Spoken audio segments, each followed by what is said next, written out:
The broadcast is now starting. All attendees are in listen-only mode. Good morning, everyone. Thanks for joining us today. I just wanted to send a quick thank you to everyone, not only for joining, but for working with us as we pivot the content. Things are changing daily, hourly, and we really wanted to make sure that today's session focused on the most relevant content for retailers. So we ended up moving our fifth session up to today, and we invited Mark Weiss and Butch Blum for Management One to speak about renegotiating your lease. April 1st is coming right around the corner, and we had a lot of questions from folks on previous sessions about moving this session up. So we did a lot of research on our end here, and we want to make sure that you guys get extremely relevant content to use today. On that note, too, we're also going to be revising the content in our next session on Tuesday, April 2nd. We were going to be discussing financing and what are the options that retailers have available to them. And we're also in a holding pattern with retailers. As the government rolls out the $2 trillion stimulus package, we're going to keep our eyes on what they decide so that we can disseminate the information down to you and what the loan options are and everything that is available to you in that end. So on that note, I will definitely turn it over to Mark Weiss from Management One. I will say before that, sorry, Mark, if you guys do have questions at the end, please use the question function in GoToWebinar. We can get to your questions in an orderly fashion. Thank you. Thank you, Nico. Welcome, everybody. Thank you for attending. We're working every day to support our retail community. We have an interesting perspective of what's going on, and I invite you to continue to engage with us. When Butch retired after 43 years of being a successful retailer, I said, well, if you get too bored in your retirement, please call me. We'd love to have you join us, even and it can be at your own calling, whatever hours you want to put in. And after a few months, Butch joined us, and we're glad to have him. Sorry we need him for this. Sorry we're in this predicament, but Butch, after 43 years, has been through just about every storm imaginable in a business and found a way to navigate through it. So we're blessed to have his experience, his knowledge, his thoughtfulness. He's been a great mentor and coach to me and our affiliates and our company. And we also wanted to, there's a lot of webinars going on right now that I encourage you to listen to on rent negotiation. But the ones we've been following and listening to tend to be given by lawyers and real estate people. Our purpose here is to promote retail, independent specialty retail. So when we approach anything, our core purpose is the financial security of our retail community. And so our point of view and our direction towards this is for the benefit of the retailers. So again, I want to thank Butch and introduce you all to Butch Blum. Thank you very much, Mark. Good morning, everybody, or at least it's morning where I am. As Mark said, my wife and I owned and operated a men's and women's apparel specialty store in downtown Seattle for over 42 years, and we were fortunate enough to sell our business in 2016. And Mark has brought me sort of out of semi-retirement. In case you're wondering, you're thinking to yourself, gosh, these are such unique circumstances, unique times. What does Butch bring to the table? So I thought I would, before we get into specific negotiation ideas, I'd bring a little history to it in terms of some of the things that we faced over our many years in retail. Our business opened in 1974, in 1979, and 1980. For those of you who are old enough to remember, there was a real estate crash. Banks were going sideways. Interest rates got up to 22%. And during that short time frame of about 18 to 24 months, our business was down on average about 25%. In 1987, probably many of you remember an event called Black Monday. October 19th, 1987. Stock market crashed, down 508 points, biggest loss, single day loss ever in the history of the market. Our business following that dropped 30 to 35% over the next few months, and was very challenging to say the least. Came out of it, moved through the 90s, relatively unscathed. And then there was this thing called the tech bubble burst, or some refer to it, the dot-com crash in 1999, 2000. A lot of speculation going on in tech stocks.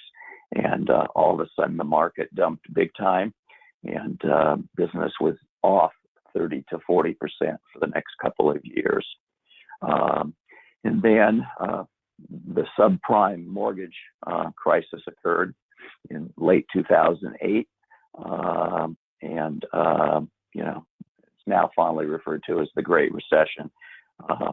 Business for the next 2 years was off a minimum of about 35%, and probably on average closer to 45 or 50%.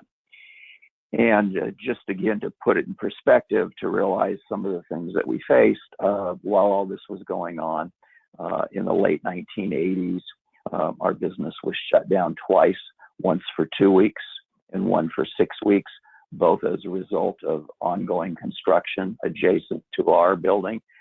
They were building a high rise. As they were digging out the hole, our building shifted and moved into the space next door. And we were, as I said, shut down 2 different time frames, back-to-back summers. On top of that, in the mid-1990s, a pipe burst in the hallway behind our main building, our main space of retail, and our space flooded, and we were shut down as a result of that. During all of these times, all of the national crises, as well as what happened on a local basis, there were many, many nights where, honestly, I went to sleep or tried to go to sleep, not knowing if we'd be able to make the payroll the next day.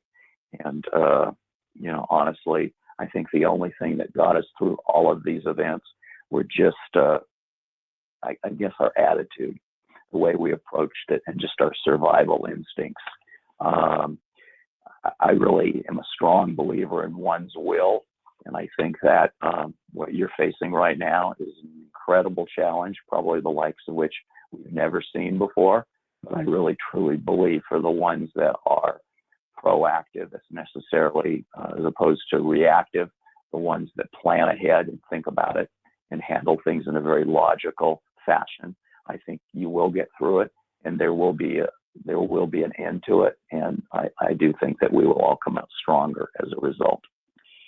So today, now specifically, we're going to get into landlord negotiations. Nico, if you could pull up the first slide, please. I think for everybody concerned, probably who's listening in here, your rent is your single biggest expense on your income statement every year. Probably the only possible exceptions to something like that would be if you own your own building. And if you do, good for you for having the foresight, or your family for doing that a long time ago. So let us begin. The art of negotiation. I think that what you need to remember is it truly is an art, and you need to think that way because your landlord does this all day, every day, and they have really gotten it down to an exact science. They understand how to do it. They understand how to take advantage of retailers who aren't necessarily trained to do this. So you need to be very logical and methodical about how you go about this process. Slide 2, Nico, please. The sooner you begin this process, the better. Do not wait for your landlord to reach out to you. Understand you're not their only tenant. They're very busy right now in all sorts of negotiations. And as the saying goes, the squeaky wheel, I think you need to be the squeaky wheel, and you need to be proactive about reaching out to them and getting the ball rolling, because the sooner that you get the ball rolling, the sooner you will have resolution to your rent situation. And believe me, you will get it resolved, and you will like the results. Okay, slide 3, Nico.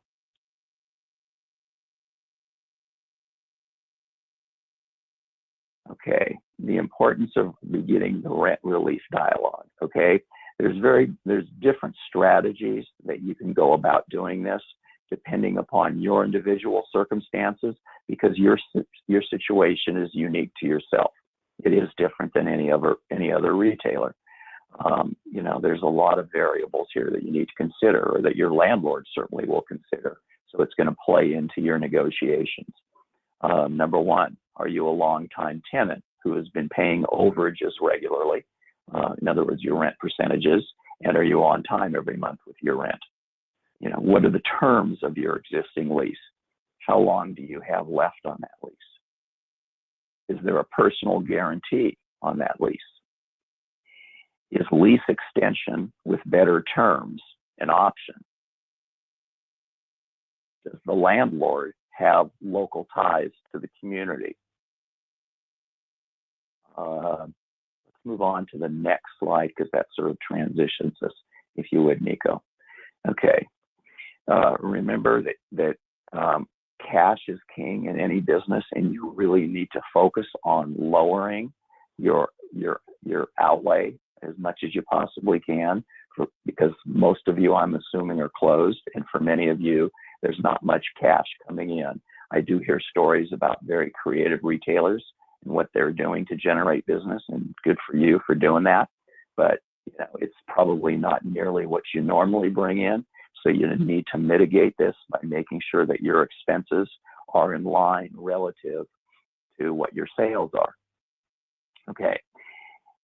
As you're asking for this rent relief, you need to make sure that you're constantly reminding yourself, I can't get too emotional. I can't take this personally. If you make it personal, that's how it winds up being contentious. And the last thing in the world you want is that. You want to make sure that you are talking to and negotiating with your landlord on the same level that they are with you, because once again, remember that they are negotiating with several different tenants. You're not necessarily looking for what some other tenant just got. You're looking about the best possible outcome for your particular needs. Okay, so let's move on to the next slide, Nika. Very interesting quote here. You know, and you know, as we bring this up, and I probably will mention this a couple times during the presentation, we are not lawyers. You know, if you have a lawyer, and as you get into discussions, you should talk to your lawyer and make sure you understand your lease completely. What we're doing is we're suggesting how to go about the negotiations, not what the legal ramifications might be. So let's talk a little bit now about why your landlord needs and wants you in their space. Okay? First of all, you're there. You're a proven quantity. You've already existed for 1 year, 5 years, 10 years, 20, 30, however long it's been. And they know that you're a proven product. They know that you pay your rent on time. They know that you're a solid citizen. They know that they can count on you. And if all of a sudden you're coming to them and saying, you know what, I can't pay rent. First of all, they're not going to be surprised. And secondly, you need to understand that, as the saying goes, the devil you know versus the one you don't. The last thing that they want is, especially in these times, is to have to go out and find a new tenant for their particular space. Understand that there's many costs that they're going to incur if for some reason that space goes dark and you go away.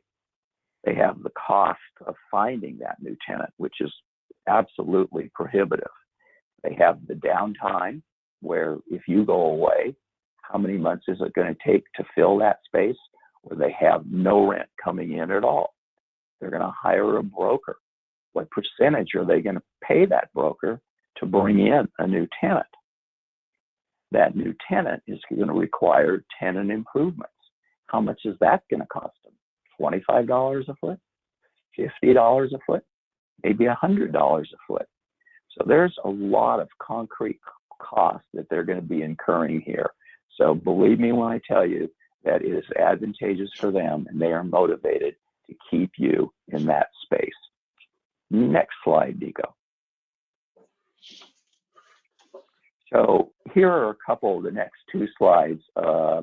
Actually, if you can go down to the next one, Nico, you will see a couple of very well-known, prominent landlords that have quite a bit of mall space as well as downtown spaces throughout the country. Dan Gilbert, the owner of the Cleveland Cavaliers, is probably this, singly responsible for the resurgence of urban Detroit.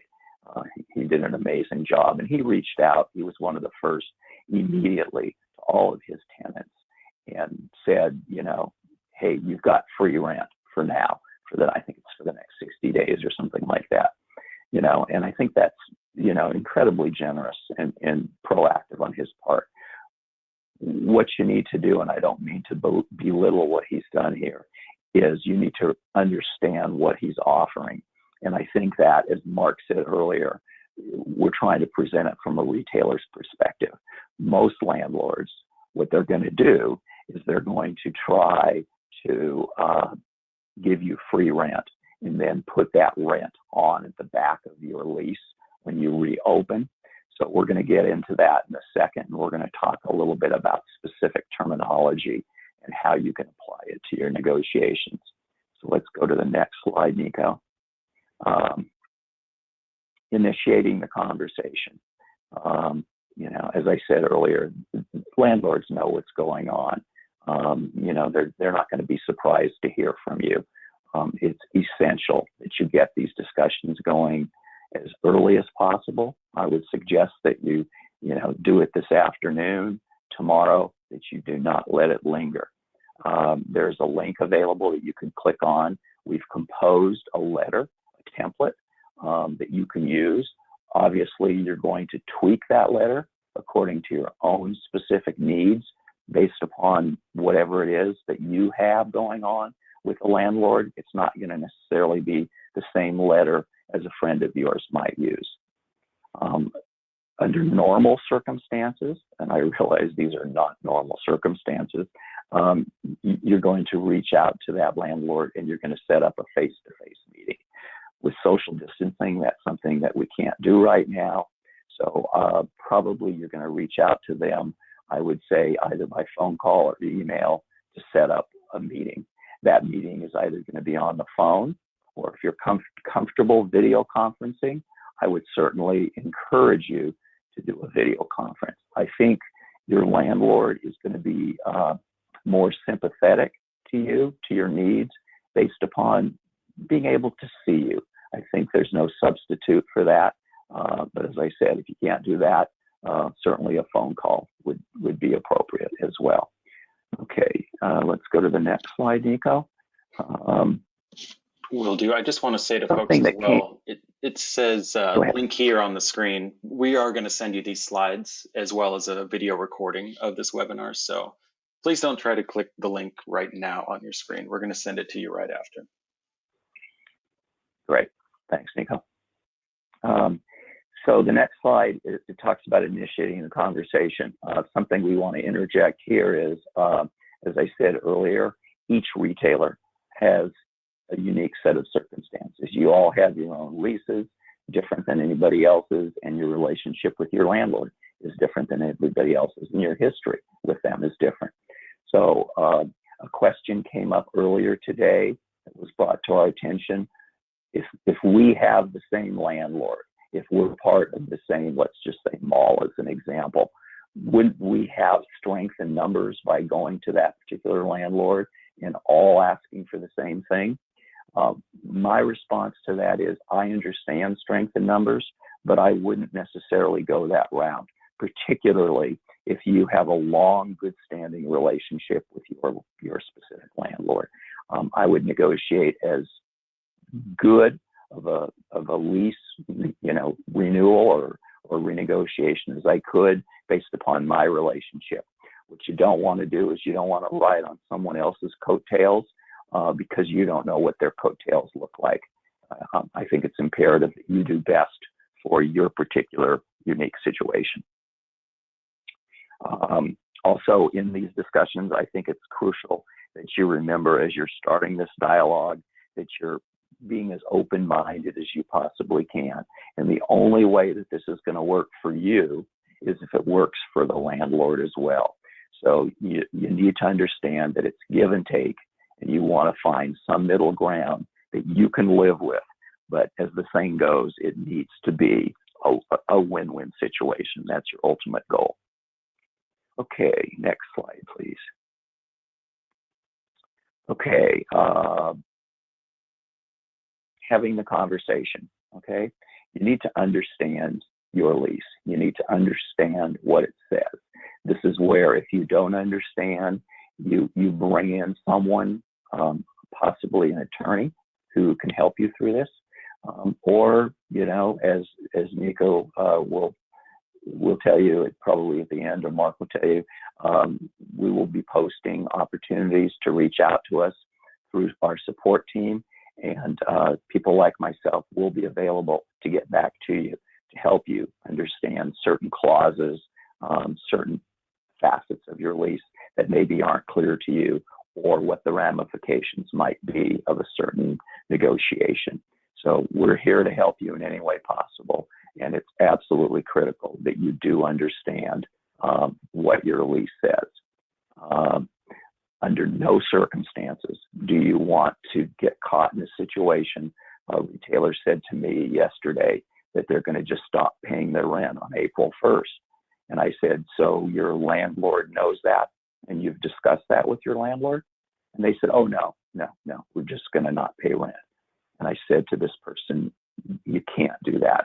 You know, you're going to create something that's going to come back at you. That's not going to be something you're going to enjoy. If you stop paying rent, make sure your landlord agrees to that and understand why it's happening. You need to be deliberate about everything you're doing. Be very thoughtful. Like I said, try to keep emotion out of it, keep as calm as possible, and make sure that you're documenting absolutely everything.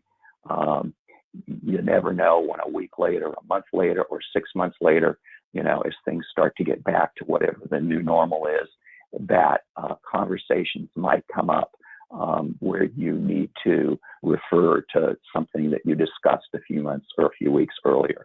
Make sure that is documented, and we'll get to specific documentation in a moment.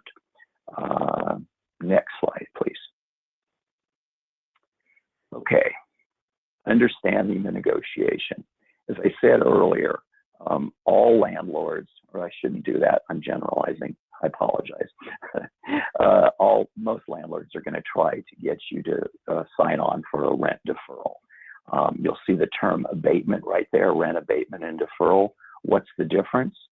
A rent deferral basically means they're not forgiving the rent. All they're doing is saying, we'll give you a lower rent or free rent or whatever it might be for now, and you agree to a certain period of time. And at the end of that period of time, whatever rent you have deferred or not paid is added on to the rent that you owe starting day one of when you reopen. And that typically is going to be prorated over a period of time. I would very much encourage you to not get in that situation, even though your landlord is going to push you down that path. It really would put you potentially in an untenable situation 6 months or a year from now, as things do start to get better and we do start getting back to some degree of normalcy. You could wind up really choking on your rent because you have the rent as it is going to be then, plus whatever you owe from now. This is why I encourage you in your negotiations to ask for a rent abatement. It's not going to surprise your landlord, and during these times, they honestly expect it, and they will respect you for not just asking for it, but being insistent upon it in a nice way. And, you know, I believe in negotiations, you start from nothing and you work your way to the middle. So probably if it were me, I'd be asking for free rent, period, for the next foreseeable future. What does that mean? Maybe for the next 60 days or 90 days or something like that. Obviously, there could be a clause in there. If you reopen earlier than that time period, then rent would adjust accordingly. Now, when you say adjust accordingly, I like to think that your rent factor, your occupancy, is going to tie into your sales. So I happen to think that 5 to 6% is a pretty good rate right now. Some of you are probably paying more of a rent factor of even 7 or 8%. While sales are 0, or while they're much less than usual, I would try to get an agreement with them. If you can't get free rent, I would try to make it a percentage of sales. And as I said, I would do that while you are closed. And I would start it probably, if you're not going to start at free rent, I would start at 5%, and then you can go up from there. But I wouldn't want to get too much more than that. Okay, let's go to the next slide. Okay, understanding the negotiation. As I said, you want an abatement. You want that to be a controlled percentage. And by that, I mean you don't want it to exceed a certain amount. I'd like to keep it in that 5 to 6% range if it were me. And then what I'd also try to do is I would try to get that extended. And let's say that hypothetically this ends in 2 months, then I would try probably for 3, maybe to 6 months to get a different kind of an arrangement where maybe for that time period, months 3 to 6 or 4 to 6, you're operating under a straight percentage of sales. That way you're giving yourself a little bit of breathing room, because I happen to believe that when you do reopen, things aren't going to immediately go back to normal, and you're going to need some breathing room. So I would probably put a provision in this negotiation where they're giving you lesser terms than normal, different terms than normal, more favorable for at least 6 months, and maybe that graduates as time goes on, because that's what the landlord will want to do. And maybe at the end of the 6 months, then it goes back to the normal rent.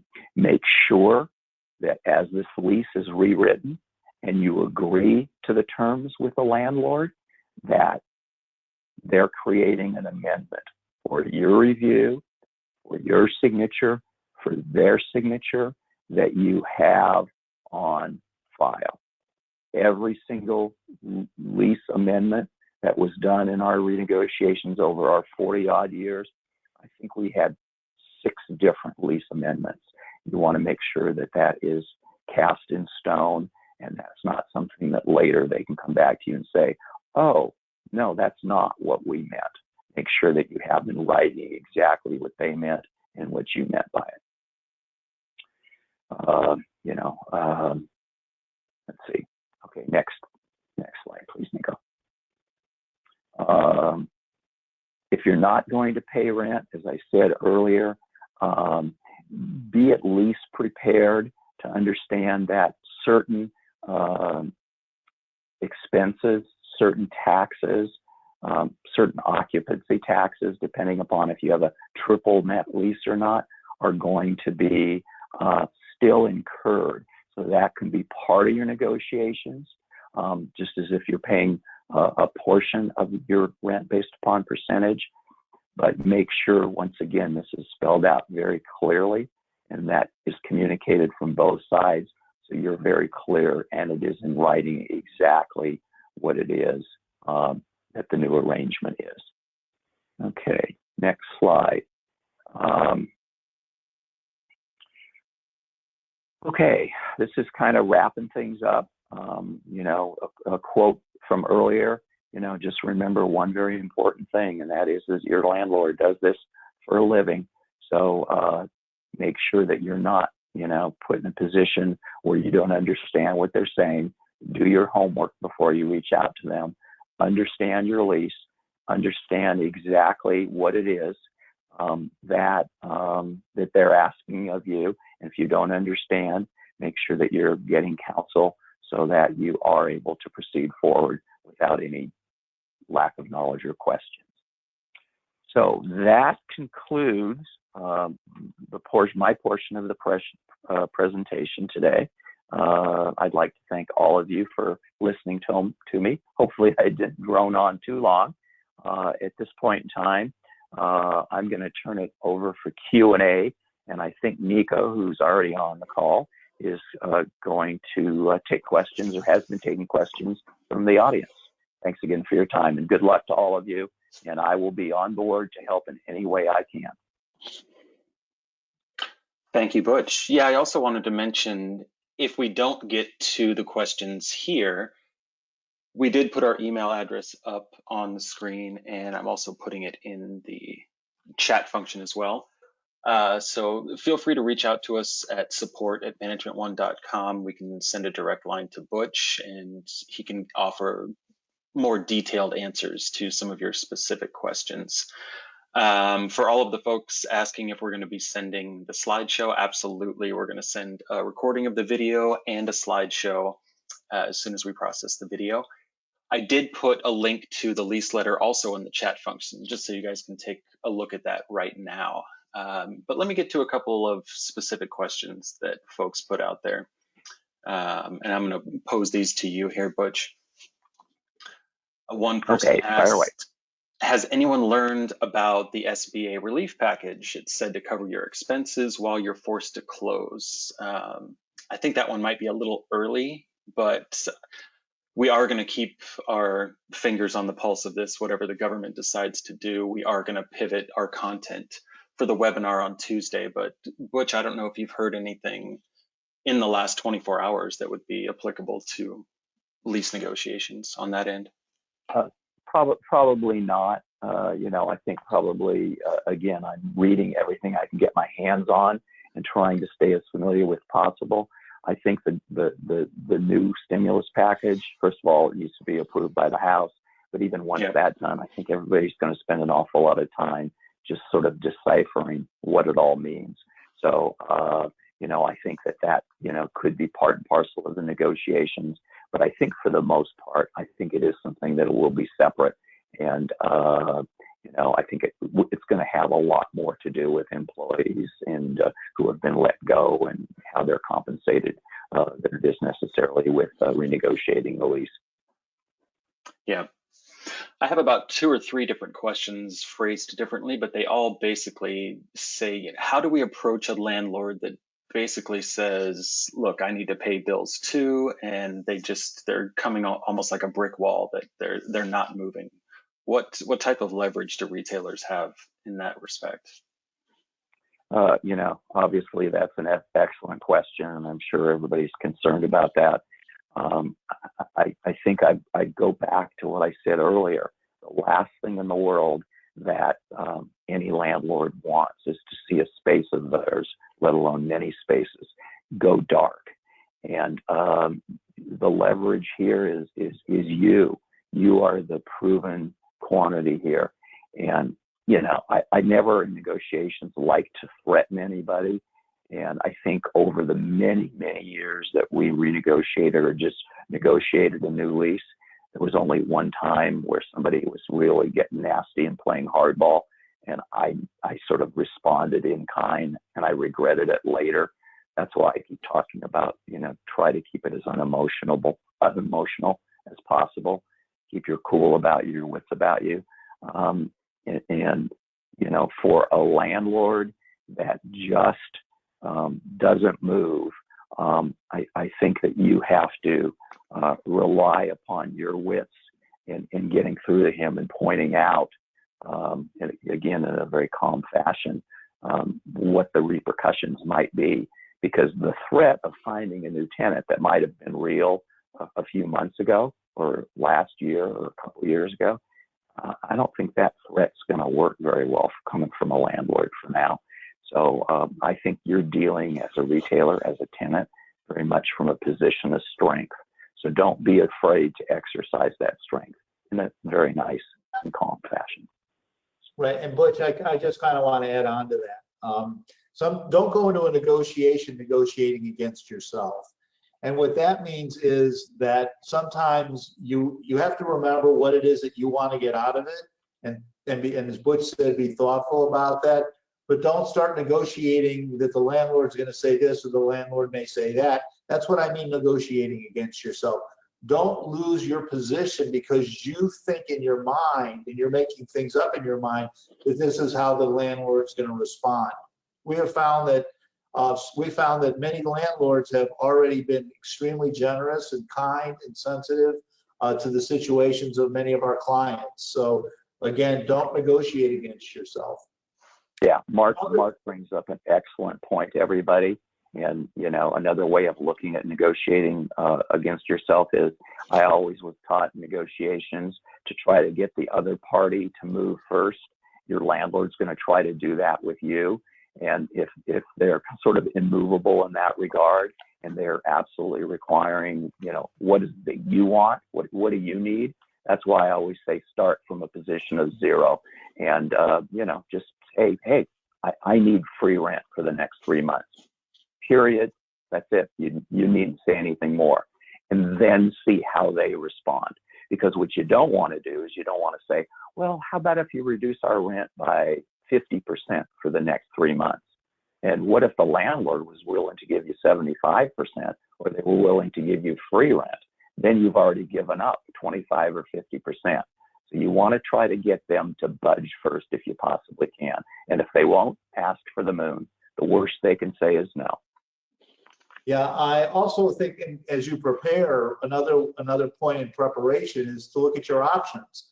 What other spaces are available that might be as good or better than you currently have, or just slightly not as good?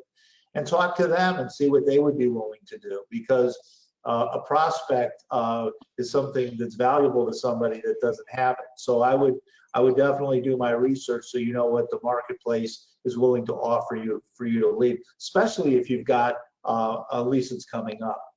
I'd also say that you've got an opportunity to, and this is to add on to what Butch said also, ask for the moon. If the landlord says no, we're in any negotiation. When somebody says no to the other side, that's just the first step to getting to a yes. So there's an old thing in selling that it takes 7 no's before you budge. And a lot of times people will say no on the first side. Remember, in negotiation, the first one that blinks loses. Yes, correct. And just as a specific example of what Mark was just talking about, you know, we had been in the same retail space for about 32 or 33 years, and our building sold, and plus our lease was coming up shortly thereafter for renewal.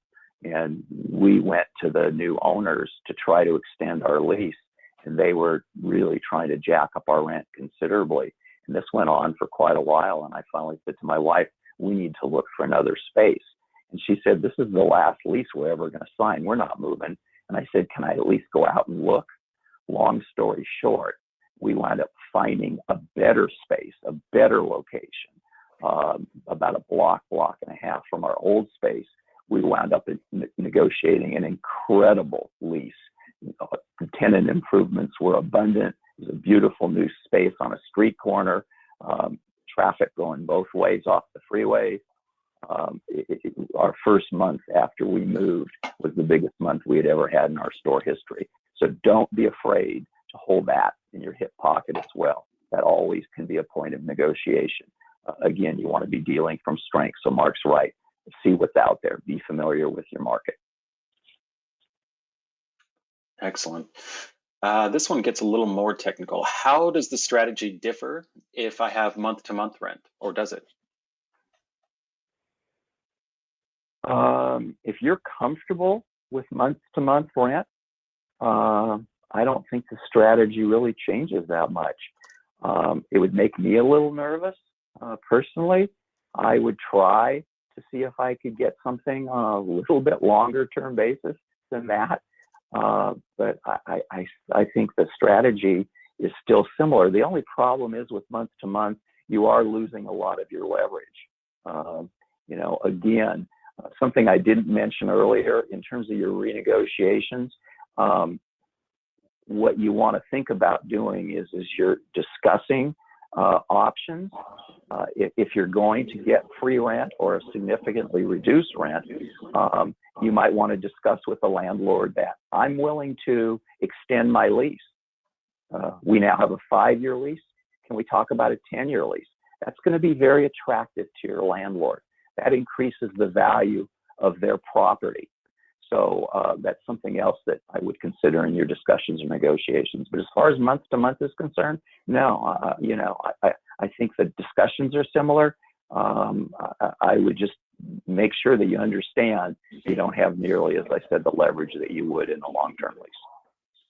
Yeah, and I'd just like to add on to that. I think that if you're on month to month, given the financial opportunities through the SBA that are going to be available to the government, you're never going to see, hopefully, and again in your lifetime, money this inexpensive. So it's a great time to negotiate. It's a great time to extend if you're on month to month, if you want to stay in business, to extend the lease, as Butch mentioned, and with options, 3 and 5 year options. And if you sign an option, you have a better opportunity to get leasehold improvements on top of it. So it can turn out to be a good thing. Absolutely. Totally agree. This is a related question. Is there a different approach if I know I'm going to be moving in 6 months?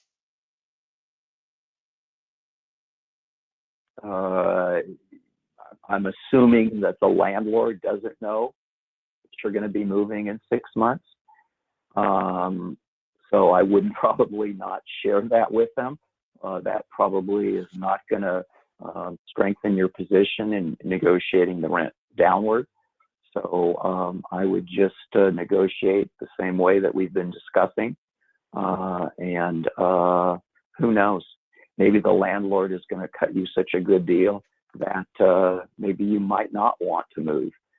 But if you know you're going to be moving and it's already a signed, set in stone kind of deal, then all you're out to do today is to cut the best deal you can in the short term. Excellent. Let's see here. I have one person saying, Butch, are you recommending that total occupancy costs should be in the 5 to 6% range, including CAM, etc., along with the rent? No. CAM, all that kind of stuff is on top of that. So I'm talking about your base rent. And depending upon what city you're in, are you downtown, or are you in a mall, you're going to add anywhere from, who knows, 1 to 2.5%, 3%. Some cities it's just really, really high. But definitely, even including CAM, your cost of doing business, your occupancy has got to stay in single digits. I don't think any retailer can afford to let that get north of 10%. Okay. This is an interesting one. We actually had a client of ours reach out last night with a potential answer to this. Somebody says, what if you've never met your landlord?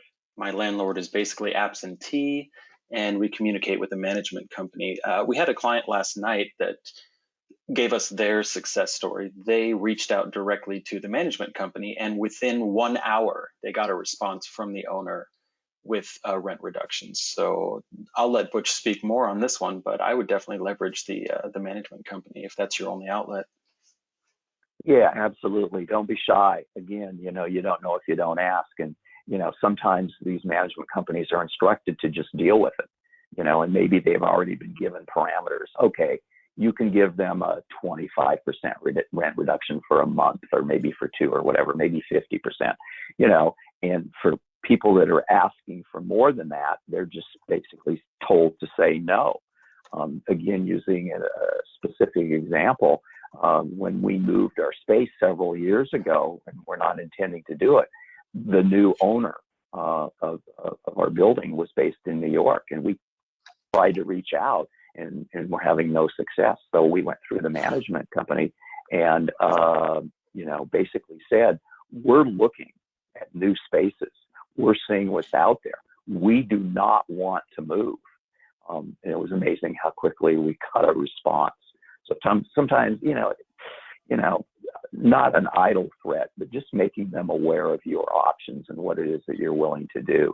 Sometimes they just think that, oh, okay, it's our building, they're there, they're staying, and there's nothing they can do. Well, that's not true. As a retailer, you have options.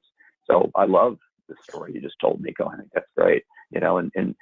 I think too many retailers are a little bit reticent to maybe reach out in that way. And I think we all need to be prepared to do that.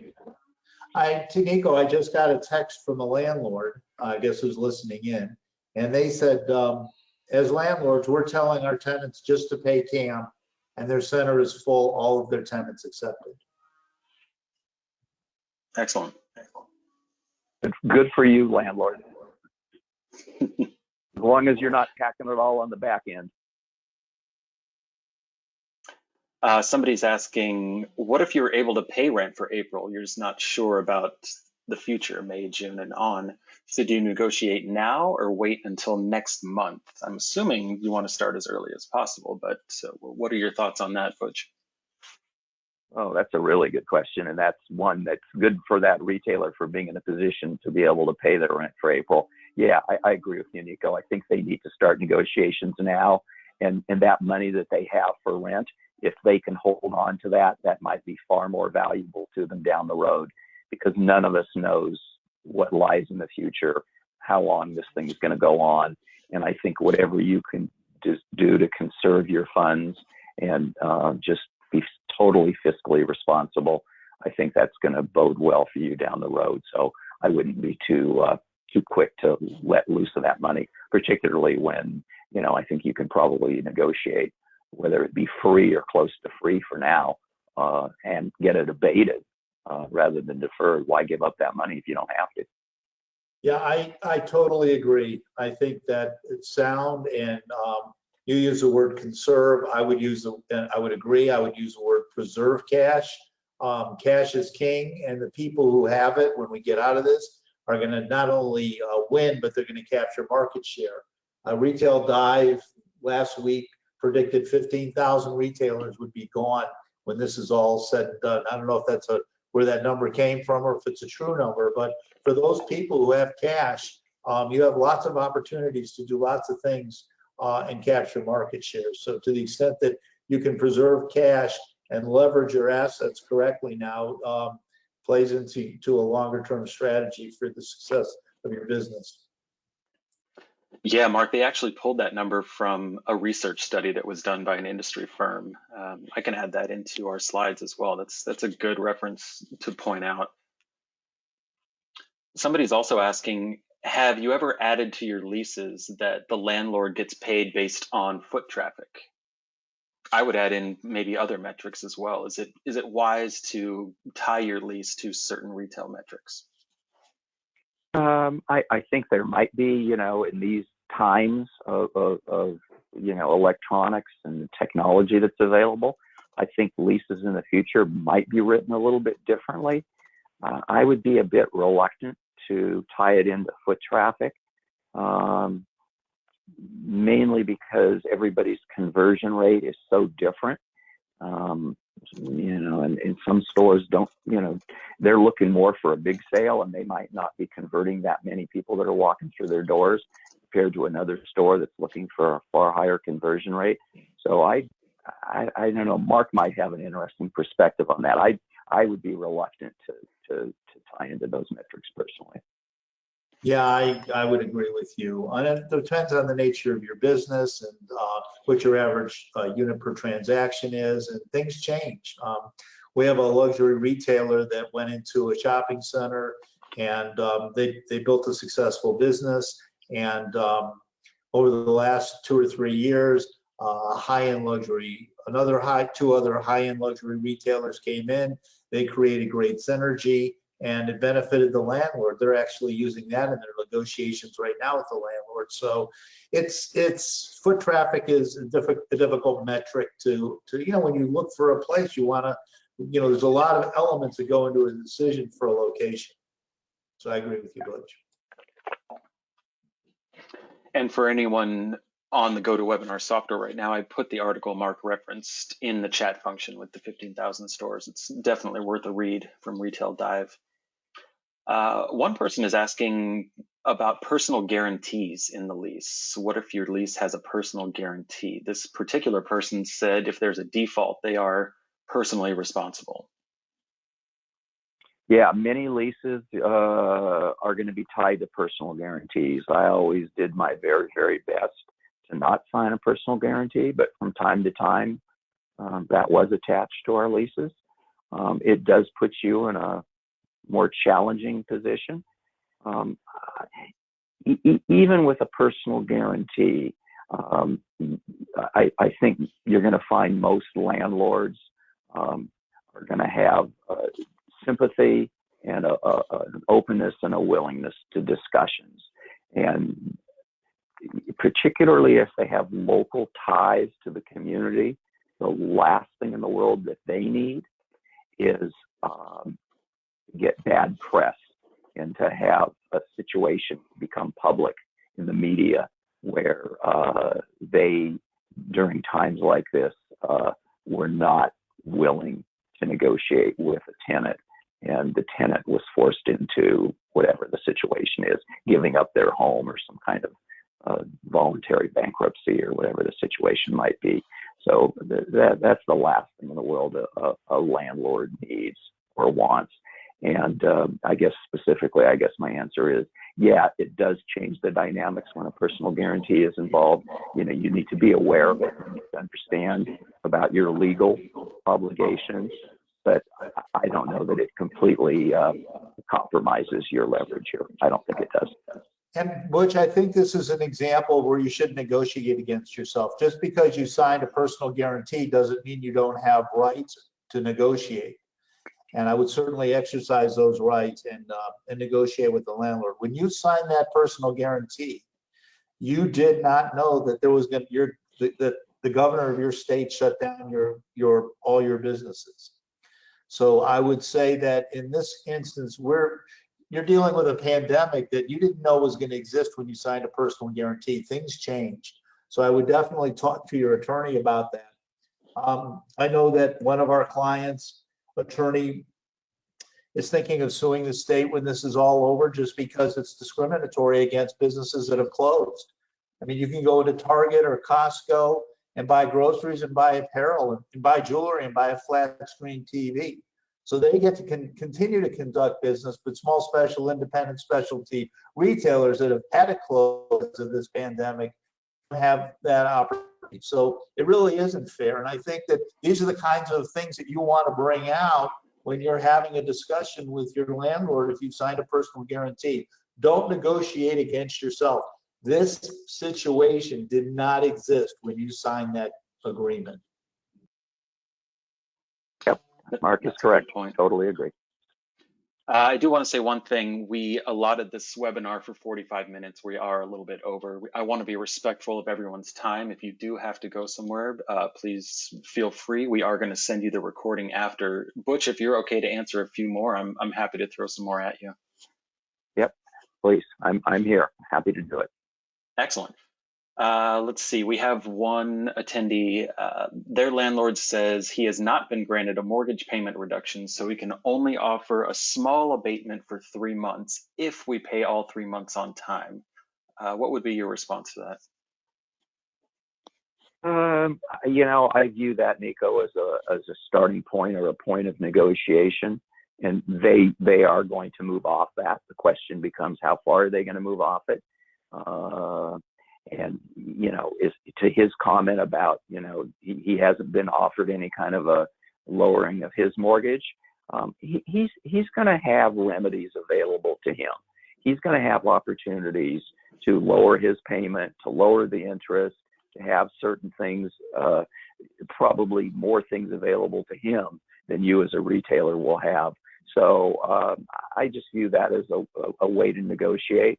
And I'd say, you know, I understand what you're saying, but, and you know, just put your case in there and talk about your needs, and they will move off their position. It's just, you know, like I said, if you have to make the first move and you ask for free rent, you know, some landlords will give you free rent, maybe not for 90 days, but maybe they'll give it to you for 60 or for 30. It's just a starting point, and that's the way I would view that. Excellent. One of the folks asks, you mentioned in an earlier slide about rewriting the lease. So in future lease negotiations, should there be a store closings by act of God provision that requires rent abatement? Oh, I like that question. Hadn't really thought about that, but yeah, I think that's a good one. There's something called, I'm not an attorney, but there's something called force majeure, which I think is an act of God or something like that, that interferes your business. Yeah, I don't see a reason why you couldn't put that into your lease. I don't know that the landlord is going to offer that up, but you could have that written in if you want and talk to your attorney about that, and actually have a provision where under certain circumstances, pandemic, or I can't come up with an example other than that right away, but where you would be receiving a rent abatement during that time period. Yeah, I think that's a good suggestion. I think after this crisis, it's not going to be uncommon for lawyers to see that come up. Yeah, boy, I think you're right. One person I think just needs a little more clarification when you were mentioning the 5% to 6%. And they're asking, so when you say 5% of sales, do you mean that this is what we should ask to pay for our rent? For example, if sales are $1,000, we would only pay $50. Can you just elaborate on that? Yes. If the sales are $1,000, then my suggestion is 5% of that being $50. Yes, that's exactly what I'm saying. You want to try to control all of your expenses as best you can. And if you can keep your rent factor, as somebody pointed out earlier, exclusive of your CAM charges, if you can keep it into the 5 to 6% range, and all of your other expenses are in line, then you have a very good chance to make money. It's difficult when I look at financial statements from any business, but retailers specifically, and I see that they're paying rent of 11, 12, even 14%. Your chances of making any money with your rent factor, your occupancy being that high, it's going to be tough to stay in the black as far as your bottom line is concerned. So yes, you are understanding that correctly. Okay. One attendee is asking, has anyone had any luck with business interruption insurance discussions? So I've talked to 2 retailers who have reached out to I've talked to 3 retailers who have reached out to their insurance agents, and they've been sort of stonewalled, just saying absolutely not. This is not covered. I think there's going to be some interesting, Mark mentioned a lawsuit that's going to possibly be presented. I think there's going to be some lawsuits against insurance companies. I mean, if all of a sudden they all came forward and said, yeah, come on, let's do it. We're going to pay you for business interruption, it would put all the insurance companies out of business. So the last thing they want to do, you think about insurance and the premise from which they work, and their whole thing is a waiting game. And if they can get you, just stall you long enough, and you just eventually get to a point where you're so frustrated, you go, oh, whatever, I'm just going to move on, then they win. So I think that there could wind up over the next year, 2, 3, I don't know, some test cases, and it could be very interesting to see. But again, they've got, attorneys that they pay significant retainers to that are going to do their very best to keep you at bay. So I don't think it's going to be an easy thing to win. I think there might be some partial compensation down the road. And I think that, to your point earlier, I think that insurance policies, just like leases, might be written differently in the future to include, situations like this. But for now, they're saying no, and I'm sure they're going to continue to say no as long as they can until somebody really goes after them and hopefully wins. One person is asking, do we really even want to have the landlord know what our sales are?